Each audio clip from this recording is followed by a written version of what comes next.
तो hello everyone, जितने भी स्टडी सीबीएस क्लासेस के व्यूअर्स हैं, फर्स्ट ऑफ ऑल आप सभी को आपके परिवार सहित जो है होली की बहुत बहुत हार्दिक शुभकामनाएं। आज का जो हमारा सेशन होगा वो रासायनिक अभिक्रियाएं होगा। रासायनिक अभिक्रियाएं एवं समीकरण, केमिकल रिएक्शन। क्लास 10th में जब आप जाओगे, क्लास 10th की जब आप साइंस की बुक उठाकर देखोगे, उसमें केमिस्ट्री का जो पहला लेसन है उसका नाम है रासायनिक अभिक्रियाएं एवं समीकरण। इसको हम कहते हैं केमिकल रिएक्शन एंड इक्वेशंस। और क्लास 12th वाले भी इस सेशन को जो है बिल्कुल मिस नहीं करेंगे, क्योंकि उनके लिए भी बहुत ही ज़्यादा हेल्पफुल सेशन है ये। और किसी प्रकार का यदि आप कम्पिटिटिव एग्ज़ाम की तैयारी करते हो तो जो जनरल साइंस का सेक्शन आता है उसके लिए बहुत ही ज़्यादा हेल्पफुल वीडियो होगी। तो यहाँ पर मैं 40 के आसपास जो है MCQs लेकर आया हूँ, जिसे आप बहुविकल्पीय प्रश्न कहते हैं। और अब की बार के बोर्ड एग्ज़ाम में यकीनन जो ये बहुविकल्पीय प्रश्न है अच्छा खासा वेटेज रखेंगे, आपको काफ़ी नंबर दिलाएंगे। तो बस इसी को आप जो है ध्यान में रखते हुए इस वीडियो को पूरा देखिए। और बीच बीच में मैं आपसे कुछ क्वेश्चन भी पूछूंगा, जिसका जवाब आप कमेंट बॉक्स में ज़रूर दीजिएगा। ठीक है, तो चलिए शुरू करते इस सेशन को। अपने पहले प्रश्न से शुरू करते हैं, लेकिन उससे पहले यदि आपने स्टडी CBL क्लासेस को अभी तक सब्सक्राइब नहीं किया है तो प्लीज़ सब्सक्राइब कर लीजिए, वीडियो को लाइक करिए और अपने दोस्तों तक इसे ज़्यादा से ज़्यादा शेयर करिए।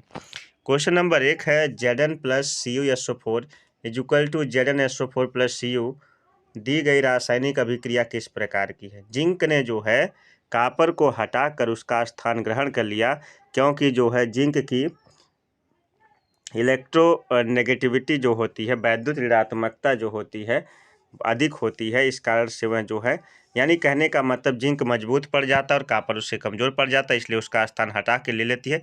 इस अभिक्रिया को कौन सी अभिक्रिया कहेंगे? तो इस अभिक्रिया को जो है नाम देते हैं विस्थापन अभिक्रिया। कौन सी अभिक्रिया? विस्थापन अभिक्रिया भी कह सकते हैं, या आप इसे प्रतिस्थापन अभिक्रिया भी कह सकते हैं। ठीक है, चलिए नेक्स्ट क्वेश्चन की तरफ आते हैं। क्वेश्चन नंबर 2, जिसका जवाब आपको पहले से पता है, आप कमेंट बॉक्स में लिखते जाएंगे। दूसरा क्वेश्चन कहता है कि जब मैग्नीशियम का जो फीता उसको जलाया जाता है तो उत्पन्न आग की लौ होती। बड़ा फेमस क्वेश्चन है ये बोर्ड के एग्जाम के स्कोर से। जब मैग्नीशियम को जलाया जाता है तो उत्पन्न आग की जो लौ होती है वो किस रंग की होती है? तो ऑप्शन ए है पीले रंग की, ऑप्शन बी है नीले रंग की, ऑप्शन सी है चमकीले या उजला रंग की, ऑप्शन डी है लाल रंग की। तो ये ऑप्शन सी इसका बिल्कुल राइट ऑप्शन हो जाएगा कि चमकीला और उजला रंग की जो है उसकी लौ होगी। उसके बाद क्वेश्चन नंबर 3 है लाल तप्त लोहा पर जलवाष्प प्रवाहित करने पर निम्नांकित में से कौन सा यौगिक बनता है? जब लाल तप्त लोहा होगा, यानी लोहे को गर्मा के बिल्कुल लाल कर दिया जाएगा, तप्त कर दिया जाएगा, और उस पर जो है जलवाष्प प्रवाहित की जाएगी, तो क्या बनेगा वैसी स्थिति में? वो तो देखिए, ऑप्शन नंबर है FeO ferrous oxide, Fe2O try oxide, Fe3O4 tetra oxide, या फिर FeOH का तो है फेरस हाइड्रा ऑक्साइड। तो जब भी जो है आप लाल तप्त लोहे को क्या करोगे, उस पर जो है जलवाष्प प्रवाहित करोगे, तो ध्यान दीजिए कि आपका बनेगा Fe3O4। ठीक है, tetra oxide, ferrous tetra oxide. आगे चलते हैं, क्वेश्चन नंबर 4 पर आ जाते हैं। चौथा क्वेश्चन कहता है निम्नलिखित में से कौन सा बुझा हुआ चूना है? तो इसका जवाब मैं नहीं बताऊंगा। क्वेश्चन नंबर 4 का कमेंट बॉक्स में आप इसका आंसर जो है लिखकर सेंड कर दीजिएगा। आप कैसे? क्वेश्चन नंबर 4 का ऑप्शन नंबर बी लिख सकते हैं, या आप पूरा, यदि आपको जो है पूरा आंसर आपको पता है इनमें से कौन सा बूझे हुए चूने का सूत्र है, तो आप उसे कमेंट बॉक्स में लिखकर ज़रूर बता दीजिएगा। ठीक है, कमेंट बॉक्स में इसका आंसर आप लिखकर बता दीजिएगा। आगे बढ़ते हैं। चौथा क्वेश्चन, बूझा हुआ चूना का सूत्र निम्नलिखित में से कौन सा? चारों ऑप्शन आप देख लीजिए। पहला CaO, दूसरा CaOH का ट्वाइस, तीसरा है CaCO3 और चौथा है Ca कैल्शियम। तो इसमें से कौन सा राइट ऑप्शन है, ये आप बता दीजिएगा। आगे बढ़ते हैं, क्वेश्चन नंबर 5 पर आ जाते हैं। तो पांचवा क्वेश्चन कहता है निम्नलिखित में से कौन सा सही है? निम्नलिखित में से कौन सा सही है? Na2CO3 × 5H2O, Na2CO3 × 10H2O, या फिर Na2CO3 × 7H2O, या Na2CO3 × 2H2O। तो याद रखिएगा तो हमेशा दोस्त जब भी जो है यहाँ पर धावन सोडे की बात आती है, धावन सोडे की बात आती है तो Na2CO3 10H2O को हमेशा आप याद रखेंगे, 10H2O को हमेशा क्या रखेंगे, याद रखेंगे। ठीक है, आगे बढ़ते हैं, क्वेश्चन नंबर 6 पर आ जाते हैं। छठवां क्वेश्चन कहता है, देखिए कभी कभी आपने क्या किया होगा कि इस तरह से AQ लिखा देखा होगा, इस तरह से AQ और यहाँ यस लिखा दो, ऐसे ही जी भी लिख देता है, ठीक है, कोष्टक में। तो AQ का मतलब एक्वस होता है, क्या होता है, एक्वस। एक्वस मतलब होता है यहाँ पर आप इसको द्रव बोल सकते हैं, और यस का मतलब सॉलिड होता है, सॉलिड फॉर्म में है ये, तो सॉलिड फॉर्म में है ये, एक्वस फॉर्म में मतलब ये लिक्विड फॉर्म में है, कभी कभी जी फॉर गैसेस फॉर्म में भी होता है। तो इस पर हमें उतना ध्यान नहीं देना है, हमें अपने रिएक्शन पर ध्यान देना है। रिएक्शन कह रहा है कि Na2SO4 plus BaCl2 is equal to BaSO4 plus 2NaCl हो जाएगा। यहाँ से कह रहा है कि ये अभिक्रिया, जो ये अभिक्रिया है 5 का तो हो गया ना, हाँ, छठवीं जो ये जो अभिक्रिया है कह रहा है कि ये किस प्रकार की अभिक्रिया है। Na2SO4 plus BaCl2 BaSO4 plus NaCl, संयोजन अभिक्रिया, वियोजन अभिक्रिया, द्विस्थापन अभिक्रिया, या इनमें से कोई नहीं। तो क्वेश्चन नंबर 6 का जो राइट ऑप्शन हो जाएगा ये द्विविस्थापन अभिक्रिया, सी वाला ऑप्शन सही हो जाएगा, क्योंकि इसमें दो दो चीज़ों का देखिए विस्थापन हो रहा है। एक तो Na जो है, देखिए एक NaSO4 की जगह पे SO4 का विस्थापन BaSO4 हो गया है, और एक BaCl2 के स्थान पे चला गया NaCl पर हो गया। ठीक है, तो इस प्रकार से द्विविस्थापन अभिक्रिया है। क्वेश्चन नंबर 7 पे आ जाते हैं, बड़ा क्वेश्चन है, थोड़ा पढ़ना पड़ेगा इसे, तो आप मेरे साथ पढ़िएगा। जब करा कि एक कांच परखनली में लिए गए विलयन में एक लोहे की कील को डुबाया जाता है, जब करा कि एक कांच परख नली में लिए गए विलयन में एक लोहे की कील को डुबाया जाता है, आधे घंटे बाद यह देखा गया कि विलयन का रंग परिवर्तित हो चुका है। उस कांच परख नली में विलयन था, किस चीज़ का विलयन था, एक कांच की परख नली के में कोई विलयन लिया गया है, और जब उसमें लोहे की कील को डुबाया जाता है तो आधे घंटे बाद देखा गया कि विलयन का रंग क्या हो जाता है, परिवर्तित हुआ था। आपसे पूछ रहा है कि उस कांच की नली में कौन सा विलयन था, किस चीज़ का विलयन था। फेमस क्वेश्चन है। तो ये था जिंक सल्फेट ZnSO4, या कापर सल्फेट CuSO4, या फेरस सल्फेट FeSO4, या Al2SO4 एल्युमिनियम सल्फेट। तो ध्यान दीजिएगा, जब भी जो है का एक लोहे की कील को कांच के जो है परख नली में भरे हुए किसी विलयन में डुबाया जाता है, और जो है क्या होता है, विलयन का रंग बदल जाता है, तो उसमें समझ जाए कौन सा विलयन, कापर सल्फेट है। कौन सा विलयन है, कापर सल्फेट। इस प्रकार से आपका ऑप्शन नंबर बी राइट हो जाएगा क्वेश्चन नंबर 7 का। क्वेश्चन नंबर 8 पर आते हैं। 8वां क्वेश्चन क्या कहता है, 8वां क्वेश्चन कहता है कि अभिक्रिया CuO plus H2 is equal to Cu plus H2O किस प्रकार की अभिक्रिया है। इस प्रकार के क्वेश्चन क्लास 10th वाले बड़े ध्यान से देखेंगे, और हो सके तो आप इसे नोट कर लीजिए या स्क्रीनशॉट लीजिए, और चैनल पर नए हैं तो तुरंत सब्सक्राइब कर लीजिए, वीडियो को लाइक करिए और इसे ज़्यादा से ज़्यादा अपने दोस्तों तक शेयर करिए। CuO हाइड्रोजन यहाँ से अलग हो जा रहा है, ऑक्सीजन के साथ जुड़ रहा है, ये अपचयन अभिक्रिया। कैसी अभिक्रिया है, अपचयन। ऑप्शन आपके हैं अपचयन, विस्थापन, अपघटन, या उपचयन। तो ये अपचयन अभिक्रिया, कैसी अभिक्रिया है, अपचयन। ठीक है, आगे बढ़ते हैं क्वेश्चन नंबर 9 की तरफ। 9वां क्वेश्चन कहता है जब सोडियम हाइड्रोक्साइड यानी NaOH ना, जब सोडियम हाइड्रोक्साइड जिंक के साथ जो है अभिक्रिया करता है तो कौन सा उत्पाद बनाता है। आप कॉपी कलम पे भी रिएक्शन करके इसका जवाब दे सकते हैं, और जब ये जो है रिएक्शन करेगा किसके साथ, जेड के साथ, तो बना देगा ZnOH का ट्वाइस कर देगा, यानी ZnOH। तो यहाँ पर जो है इसका आंसर हो जाएगा वो, देखिए एक तो ये है कि क्षार प्लस धातु, ये जब आपस में रिएक्शन करते हैं तो ये हमेशा जो है हाइड्रोजन गैस मुक्त करते हैं, तो हाइड्रोजन सब में मुक्त हो रही, लेकिन इसका जो जवाब होगा क्वेश्चन नंबर 9 का जो जवाब होगा वो आपका डी होगा, Na2 ZnO2 प्लस H2। ठीक है, ये वाला ऑप्शन राइट हो जाएगा। आगे बढ़ते हैं क्वेश्चन नंबर 10 की तरफ। CuO प्लस H2 CuH2O की अभिक्रिया है, अभी अभी ये फिर आया था, फिर लगभग में भी वही है या उससे कुछ अलग क्वेश्चन है, तो ये हो जाएगा अपचयन अभिक्रिया, शायद यही क्वेश्चन था। चलिए आगे बढ़ते हैं, 11 पर आ जाते हैं। दी गई अभिक्रिया में से कौन सा कथन सही है, दी गई अभिक्रिया में से कौन सा कथन सही है। 2Cu plus O2 is equal to 2Cu, copper का ऑक्सीकरण हो रहा है, कापर का अवकरण हो रहा है, कापर का नाइट्रेशन हो रहा है, ये भी दोनों हो रहा है। तो ध्यान दीजिएगा, क्वेश्चन नंबर जो है 11 है, और 11 क्वेश्चन में कॉपर का ऑक्सीकरण हो रहा। अवकरण वैसे विशेष कोई शब्द नहीं है, नाइट्रेशन है लेकिन ऐसा कुछ भी नहीं है। कॉपर का क्या हो रहा, ऑक्सीकरण। ठीक है, कभी कभी आप ऑप्शन एलिमिनेट करना भी जो है यहाँ से सीख सकते हो, सही राइट जो है शब्द को जानकर। ठीक है, अगला क्वेश्चन है क्वेश्चन नंबर 12, निम्नलिखित में से कौन सा उत्पाद लेड नाइट्रेट को गर्म करने पर प्राप्त होता है। जब भी आप लेड नाइट्रेट को गर्म करते हो तो कौन सा उत्पाद प्राप्त होता है। क्वेश्चन नंबर 12 है, तो वो प्राप्त होता है नाइट्रोजन और डाइऑक्साइड NO2 + O2 ऑक्सीजन प्राप्त होता है। ऑप्शन नंबर डी इसका राइट ऑप्शन हो जाएगा। चलिए क्वेश्चन नंबर आ जाते हैं 13 पर। 13वां क्वेश्चन कहता है समीकरण CaCO3 जब भी यहाँ से होता ऊष्मा लगती है और ये बदल जाता CaO + CO2 किस प्रकार की अभिक्रिया। इसने ऊष्मा ली है, ऊष्मा अवशोषित की है। जब भी तीर के इधर रहे तो समझ जाइए ऊष्मा अवशोषित हो रही है, और जब इधर तीर के इधर निकले ऊष्मा तो समझ जाइए कि ऊष्मा क्या हो रही है, निकल रही है।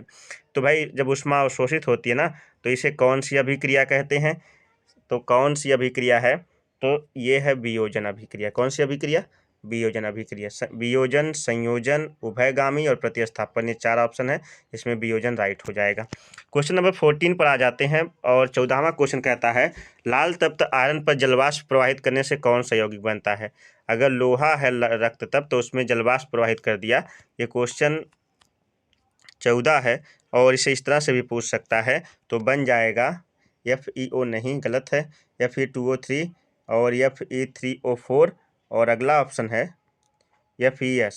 इसमें जो राइट ऑप्शन हो जाएगा Fe3O4। ठीक है, आगे बढ़ते हैं अगले क्वेश्चन की तरफ।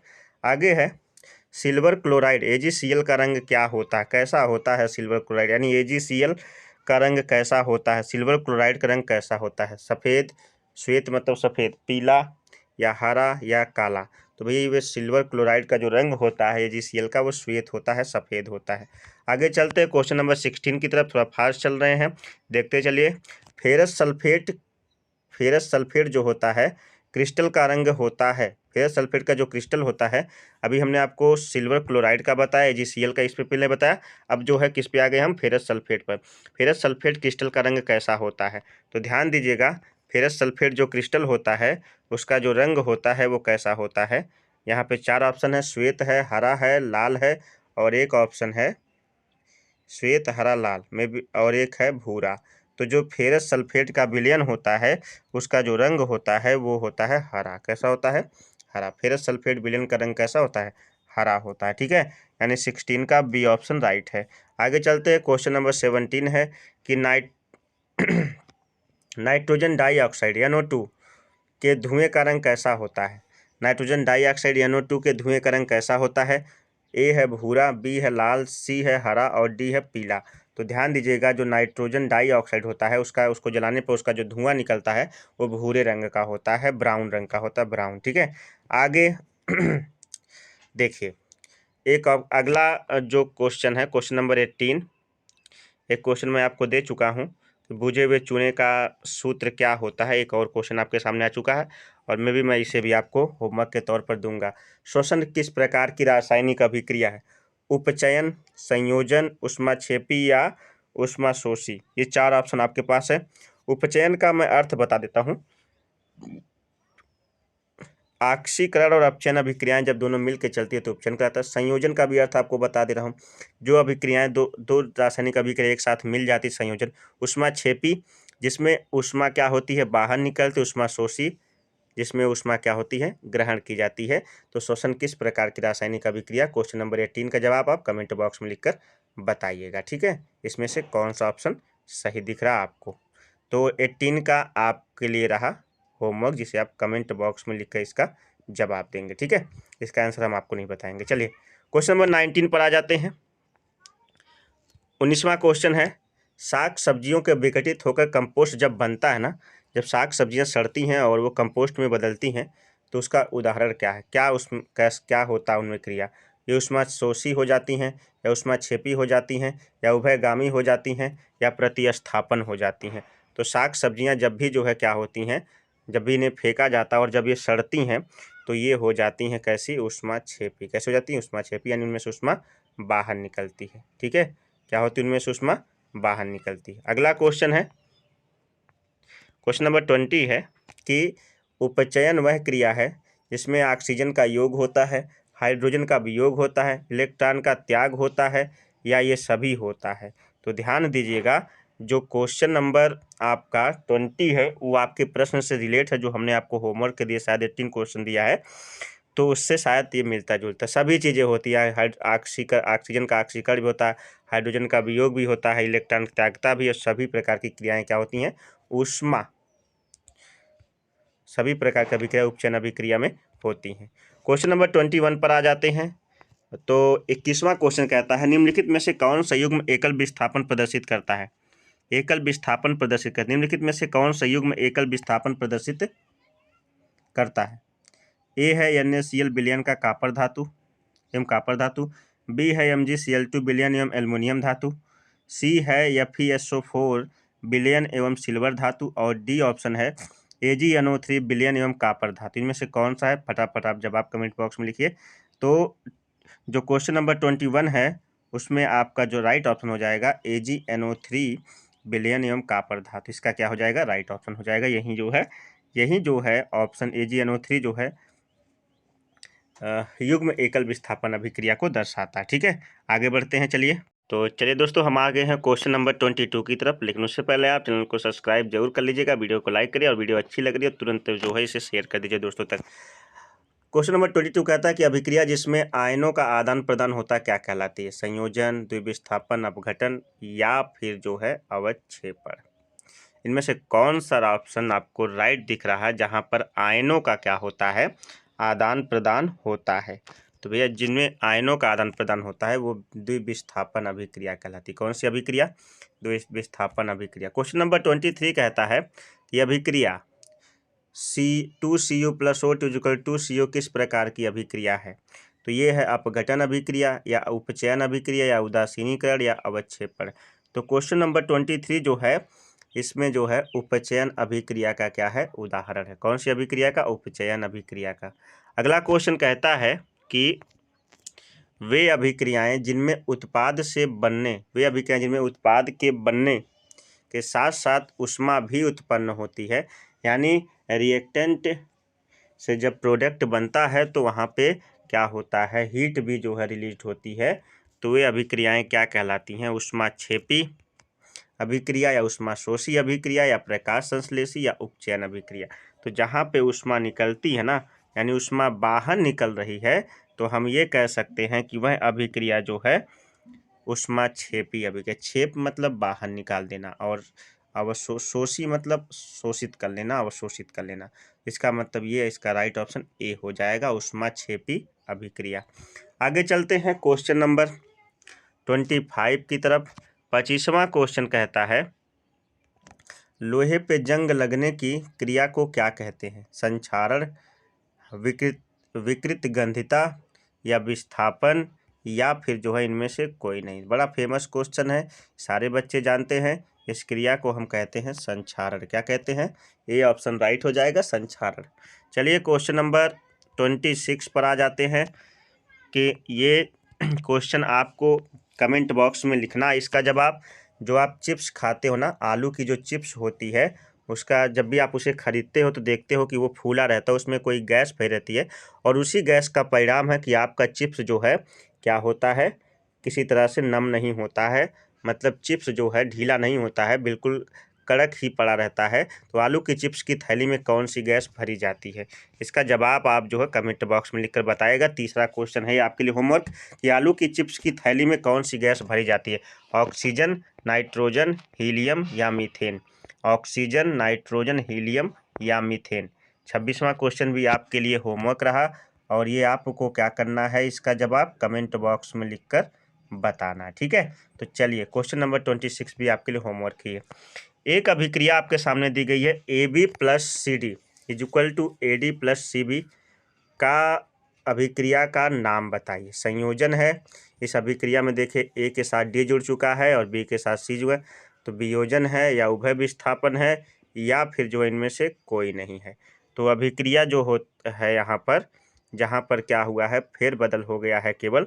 तो जहाँ पर भी फेरबदल होता है किसी परमाणु अणु का, वो अभिक्रिया हमेशा उभय विस्थापन हो जाती है। यानी ऑप्शन नंबर सी क्या हो जाएगा, राइट ऑप्शन, उभय विस्थापन इसका आंसर है। ये आपको समझ में आ गया। चलिए क्वेश्चन नंबर 28 पर आ जाते हैं। दूध से दही बनना कौन सा परिवर्तन है? दूध से दही बनना कौन सा परिवर्तन है? भौतिक परिवर्तन, रासायनिक परिवर्तन, दोनों, भौतिक एवं रासायनिक दोनों, या फिर इनमें से कोई नहीं। ध्यान दीजिएगा, वे अभिक्रियाएं जिनमें अभिकारक उत्पाद में तो बदल जाता लेकिन उत्पाद लौट कर कभी अभिकारक फॉर्म में नहीं आता है, ऐसी रासायनिक अभिक्रिया को रासायनिक अभिक्रिया कहते हैं, रासायनिक परिवर्तन कहते हैं। इसलिए इसका ऑप्शन नंबर क्या हो जाएगा, बी राइट ऑप्शन हो जाएगा। यानी कभी भी दूध से दही जब बन जाएगी, दही से दूध वापस लौट कर नहीं बन सकता। ठीक है, अगला क्वेश्चन है, रासायनिक अभिक्रियाओं में भाग लेने वाले पदार्थों को क्या कहते हैं? जो भी रासायनिक अभिक्रिया में भाग लेते हैं उन्हें हम क्या कहते हैं? प्रतिफल कहते हैं, अभिक्रिया कहते हैं, अभिकारक, या इनमें से कोई नहीं। ध्यान दीजिएगा, रासायनिक अभिक्रिया में भाग लेने वाले जो पदार्थ होते हैं उन्हें हमेशा अभिकारक ही कहा जाता है, रिएक्टेंट ही कहा जाता है, अभिकारक कहा जाता है। क्वेश्चन नंबर 30 पर आ गए हैं। इसके बाद 10 लास्ट क्वेश्चन आपके होंगे, 10 इसके बाद बचेंगे। वे अभिक्रियाएं जिनके अपघटित होने से ऊर्जा अवशोषित होती है उसे कौन से? वे अभिक्रिया जिनके घटित होने से, जो अभिक्रिया हो रही है उससे ऊर्जा क्या होगी, अवशोषित होगी, वे अभिक्रियाएं क्या कहलाएंगी? तो वे अभिक्रियाएं कहलाएंगी, पहला तो है ऑप्शन योगशील अभिक्रिया, दूसरा ऑप्शन है प्रतिस्थापन अभिक्रिया, तीसरा उपचयन अभिक्रिया, या ऊष्माशोषी अभिक्रिया। यानी ऊर्जा अवशोषित हो रही है, या कह सकते हैं कि ऊष्मा अवशोषित हो रही है, वे अभिक्रिया हमेशा ऊष्माशोषी अभिक्रिया कहलाएंगी। ऑप्शन नंबर डी इसका राइट ऑप्शन हो जाएगा। कौन सी अभिक्रिया कहलाएंगी? ऊष्माशोषी। ठीक है, डी ऑप्शन राइट है। कली चूना जिसका फार्मूला होता है CaO, जब भी आप जो बाजार से दीवालों की रंगाई या पुताई के लिए जो ठोस फॉर्म में चूना खरीद कर लाते हैं, जो बड़े बड़े जिसके कण ढेले होते हैं, जो आप उसको खरीद कर लाते हैं बाजार से, और जब आप उसमें पानी मिलाते हैं, जल डालते हैं, तो उसमें से क्या होती, कौन सी अभिक्रिया? ऊष्माक्षेपी, ऊष्माशोषी, विस्फोटक अभिक्रिया, ब्लास्ट हो जाता है, इनमें से कोई नहीं। भैया उसमें से ऊष्मा निकलती है, जहाँ ऊष्मा निकलती है वो अभिक्रिया ऊष्माक्षेपी हो जाती है। ठीक है, यानी 31 इसका क्या हो जाएगा, ए राइट ऑप्शन हो जाएगा। चलिए अगला क्वेश्चन है 32, कहता है नम वायु की उपस्थिति में लोहे की बनी वस्तुओं पर कुछ समय पश्चात जंग लग जाता है, काफ़ी क्षति होती, इस क्रिया को क्या कहते हैं? जब भी नम वायु है, आपने किसी लोहे को जो है कहाँ रख दिया, बाहर रख दिया है, और उस वस्तु पर क्या हो रही, कुछ समय पश्चात जब जंग लग जाती है तो काफ़ी क्षति होती है उस लोहे धातु की, यह कौन सी अभिक्रिया कहलाती है? तो इस अभिक्रिया को क्या कहते हैं? आप इस अच्छी तरह से जानते हैं, अपचयन, संक्षारण, उदासीनीकरण, या अपघटन। तो इस अभिक्रिया को क्या कहते हैं? संचारण कहते हैं, संक्षारण कहते हैं इस अभिक्रिया को। ऑप्शन नंबर बी इसका राइट ऑप्शन हो जाएगा। ठीक है, हम आ चुके हैं 32 क्वेश्चन की तरफ। अब 33 पर चलते हैं। अगला क्वेश्चन, ऑप्शन काफ़ी बड़े हैं, क्वेश्चन बड़ा है, थोड़ा पढ़ना पड़ेगा। क्लोरोफिल और सूर्य के प्रकाश की उपस्थिति में पौधे वायु से कार्बन डाइऑक्साइड एवं पृथ्वी से जल करके अपना भोजन तैयार करते हैं, यह किस प्रकार की अभिक्रिया है? यह अपघटन अभिक्रिया है, या प्रकाश रासायनिक अभिक्रिया है, या संयोजन अभिक्रिया है, या अवक्षेपण अभिक्रिया है? जो फोटोसिंथेसिस होता है, जिसको हम कहते हैं प्रकाश संश्लेषण, जिसमें क्या होता है कि हरे पेड़ पौधे सूर्य के प्रकाश से और नीचे से जल लेकर के और वायु लेकर के कार्बन डाइऑक्साइड अपना भोजन स्वयं बनाते हैं, इस अभिक्रिया को हम क्या कहते हैं? ध्यान दीजिएगा, इस अभिक्रिया को हम क्या कहते हैं? तो इसको कहते हैं प्रकाश रासायनिक अभिक्रिया, यानी इसका ऑप्शन नंबर बी जो है राइट ऑप्शन हो जाएगा। ठीक है, चलिए अगले क्वेश्चन की तरफ चलते हैं।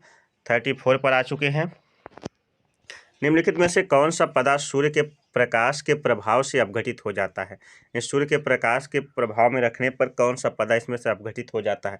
KCl, HCl, या फिर जो है NaCl, या AgBr। यानी जब भी आप इसे सूर्य के प्रकाश में रखेंगे तो ये क्या हो जाएगा, अपघटित हो जाएगा। तो इसका आंसर है NaCl। जो नमक है, धूप में रखने के बाद आपने देखा होगा को जो है क्या होने लगता है लोग कहते हैं नम होना शुरू हो जाता है। ठीक है, 34 का ये नहीं है, डी है सर, AgBr, सॉरी इसका आंसर AgBr होगा। आगे बढ़ते हैं। नमक भी लेकिन वायु की उपस्थिति में रखने पर नहीं कहते पसीजने लगता है, ठीक है। लेकिन इसका आंसर AgBr था। अगला क्वेश्चन है, निम्नलिखित में से कौन सा उपचायक है।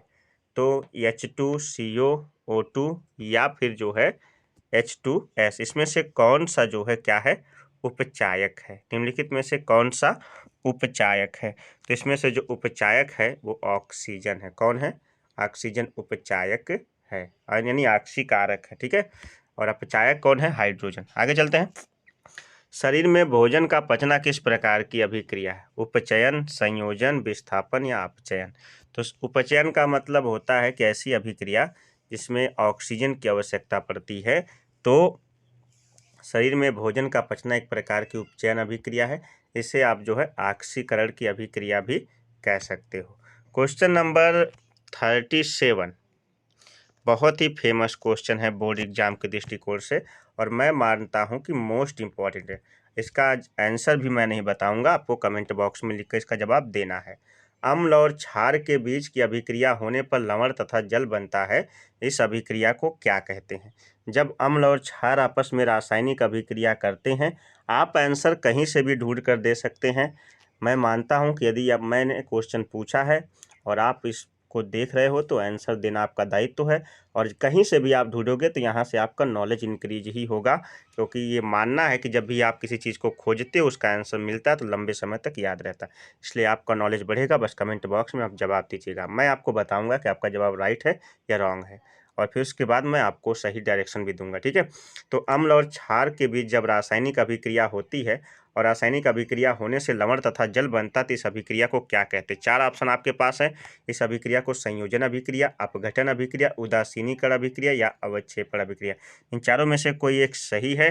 तो क्वेश्चन नंबर 37 का जवाब आप जो है क्या करिएगा, ये आपका क्वेश्चन रहा, इसको पढ़ लीजिए ढंग से। और जो है इस 4 ऑप्शन है, इन चारों ऑप्शन में से कोई एक सही है। इसका जवाब आप कमेंट बॉक्स में लिखकर बता दीजिएगा। Question number 38 second and last question है, वसा युक्त अथवा तैलीय खाद्य पदार्थ को जब लंबे समय तक रख दिया जाता है तो वह विकृत गंधी हो जाता है। इसका कारण मतलब जैसे मान लीजिए घी है या मक्खन है, वनस्पति तेल है, आप उसे लंबे समय तक वायु के संपर्क में रखते हैं तो विकृत गंधी मतलब उसमें से बदबू आने लगती है। इसका कारण क्या, वह उपचयित हो जाता है, वह अपचयित हो जाता है, उदासीन हो जाता है, या फिर अपघटित हो जाता है। उपचयित हो जाता है, अपचयित हो जाता है, या उदासीन हो जाता है, या क्या हो जाता है, अपघटित हो जाता है। तो इसका जवाब है कि वह उपचयित हो जाता है, उसमें ऑक्सीजन का योग हो जाता है, इस कारण से वो वसा खराब हो जाती है, ठीक है। अगला क्वेश्चन है क्वेश्चन नंबर